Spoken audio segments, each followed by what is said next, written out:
Hello everyone and welcome. Yes, my name is Arrowfire and welcome back to another episode of my top 5.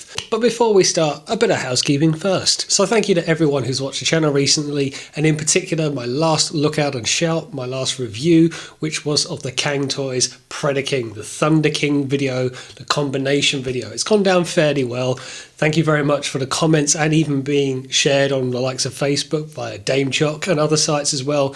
It's been great to see it going down so well.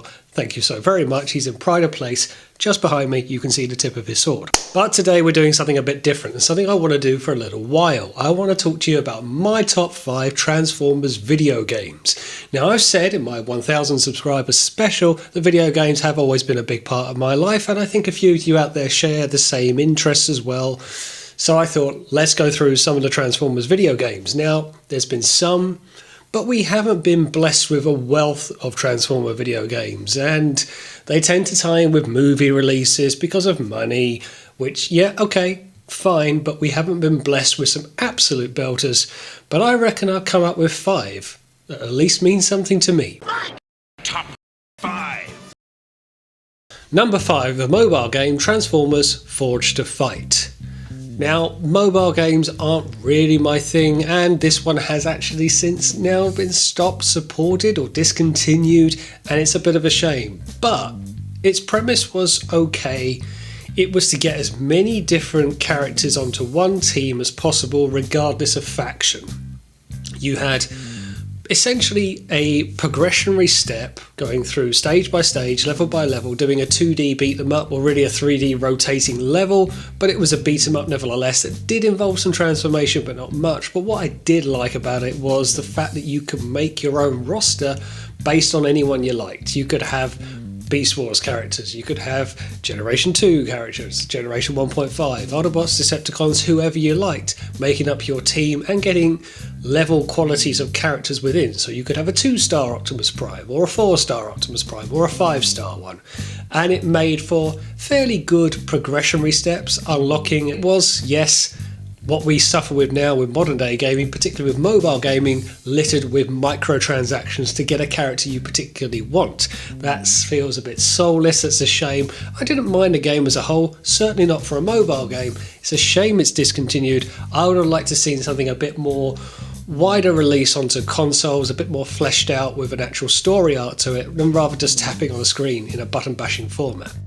Number 4, the PlayStation 1 game Beast Wars. Now, okay, this has not aged well, and this is just a little personal favourite for me. I like the game because I was a big fan of Beast Wars, and it actually tied into the series in as much as it was using cinematic intros, the actual intro to the show. That was quite cool, and you felt like you were actually playing the show in the game. The game itself was quite basic and the level design was poor. It was essentially get from checkpoint to checkpoint and surviving the waves of attack. But what I did like about it was transforming into beast mode. It actually made you do so because there were compounds of energon, raw energon, that will cause you to lose your health, short circuit, end up in stasis lock. And you got about 3 or 4 tries of a mission because you were able to cycle through the other characters. You could play as Optimus Prime, or you could play as a Rat Trap, a Dinobot, a Cheetor. But it was quite cool to do that. The only downside I didn't like was that once you were in beast mode, you couldn't even bite the enemies, you couldn't run at them, charge at them, you just transformed to stay alive, which is very much a Beast Wars premise, but it is quite limiting. And it was just triangles and squares. It was like a 1980s game. It was very basic. I did complete it a couple of times, and I like the fact that the narrating for the menus was actually done by the ship's voices on the Axalong and the Dark Side. So it again felt like a very authentic game, however run down and basic, and certainly now looking very old and jaded, same, that it can be. Number 3, Transformers, the PlayStation 2 version. Now this is just really an Armada game, it's just called Transformers. But what was quite telling was the time of this release. And really Armada as a whole, Transformers was in a real state of decline. Beast Wars had finished and there was nothing on the horizons, no movies in sight. And this somewhat propelled its popularity because it was quite a good game and it was well received at the time. Even now it's quite revered as a game to go back to. The level design was quite good, the graphics have not aged well, but it's a PlayStation 2 game. But the actual premise of the show involved in the game, finding the mini-cons, which actually gave you a reason to go back and replay levels once you got more mini-cons. I remember playing it thinking, how can I possibly get up to that high cliff? What I didn't realise is you had to play a few missions on, get a mini-con that enabled you to glide, and then you could go back to that level and glide up to the location. And that level of thought behind it, which you should get that in most games, but you don't always, really made this game worthwhile and worth playing.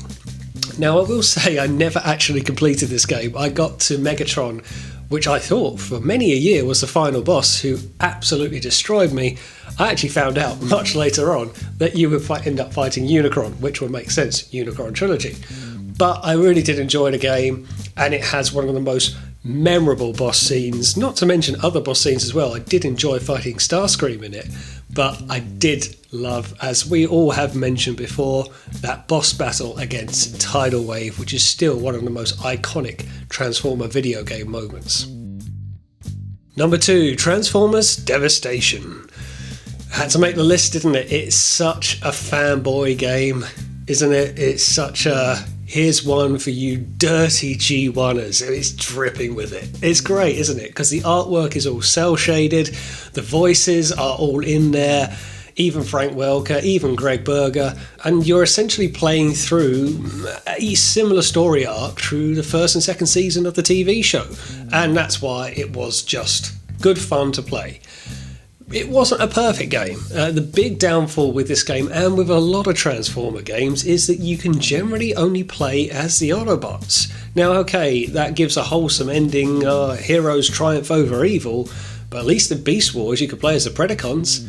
But the other games you couldn't. In the Transformers Armada game you couldn't play as the Decepticons, and they had some very good characters. And in this it was no different, and there was quite a roster of Decepticons. You had Motormaster, you had the Stunticons, you had Soundwave. You know, you could have played as these characters. It wasn't a bad game. The combat actually flew quite well, and Optimus versus Devastator in big arena battles felt quite good. It felt like a good game. I will say, it never really made me want to play as the other characters. I played as Optimus. I played as all of them in the end, but I played predominantly as Optimus and maybe as Grimlock, but I didn't want to play as Sideswipe. I didn't want to play as Wheeljack. I wanted some real different ones. It would have been good to have a Jetfire in. I did really enjoy the game, and it's one that I look back and think, do I want to play that again? But it doesn't give you an awful lot of replay value. It's smashing up mindless drones and nameless enemies to get to an end location, however beautiful and nostalgic it looks. Not to mention it leaves us on the worst cliffhanger ever. Now, they wanted to leave it open should there be a Devastation 2. The fans have been calling out for a Devastation 2 for a while, and it really tied into the toy line or the comics of the time. At the very end, you had a shot of Superion and Devastator looking very Combiner Wars-ish. And also at the absolute end, you see a resurrection of Nova Prime, who was, coming into that point, going to be a bit of a main antagonist in the IDW comics. And this could be a nice little catalyst, a nice catapult into a Devastation 2, a sequel to the game that we ultimately have not got. And number 1, Transformers Fall of Cybertron and War for Cybertron, both available on the Xbox 360. Now, these are brilliant games. They're brilliant games because it was quite fresh. It was completely different. What has since been referred to as the aligned continuity, it hasn't really been explored. Now, yes, pre-war Cybertron, fine, we've seen that before, but the designs were completely different. Optimus looked almost too different, maybe, in the beginning. Jetfire, I remember Silverbolt looking quite different. There was not a G1 aspect to this, but it was still really, really good. Soundwave looked good in a vehicle. Shockwave was a jet, but it still looked really interesting, like a steampunk almost, but a grubby Cybertron on the brink of war or in the midst of war, and that's exactly what it was. The first game, War for Cybertron, maybe wasn't as polished, maybe was a bit rough and ready for the graphics, but at least it allowed you to play as Autobots and Decepticons and kept a free-flowing story. Now, if I've got my timeline right on this, you started off as a Decepticons, and one battle that I do recall was Megatron, who turned into a tank and had a fight against an Autobot tank, Warpath, and that was a good little one-on-one battle. It actually made Warpath look quite good. And then by the end of that, when you fight Omega Supreme and defeat him, that's the end of the Decepticon campaign, which then you can take over into the Autobot campaign and carry on from there.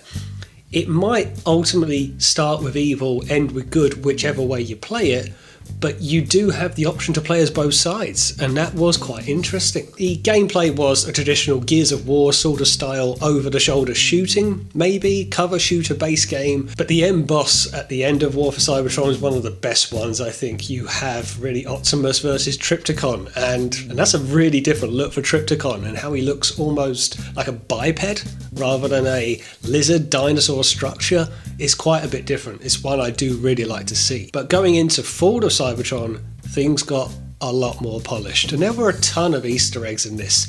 I remember the computer saying to you, if you went up as Optimus Prime, it would fritz at you and then say, "Greetings, Orion Pax, Optimus Prime."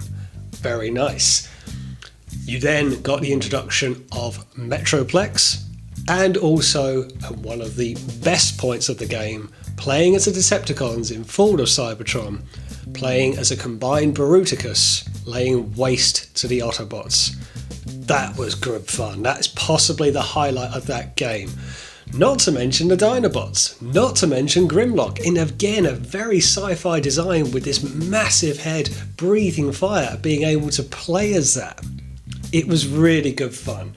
It's a game that I would love and I have tried a few times to go back and try and play, and I would love to play it live on the channel for you if I could get hold of a copy to do so. But still, it's a shame we never got a full sequel to this to really cap it off for a trilogy. It was a very enjoyable series of games to play, one that still holds a place in a lot of people's heart and is my top Transformers game so far. And there we go, that is my top 5 Transformers video games. We have obviously got Transformers Reactivate coming out in the hopefully not too distant future, but what are yours? Please leave a note in the comments below if any I've missed out for some of your particular gems and favourites. I'd love to know what you think.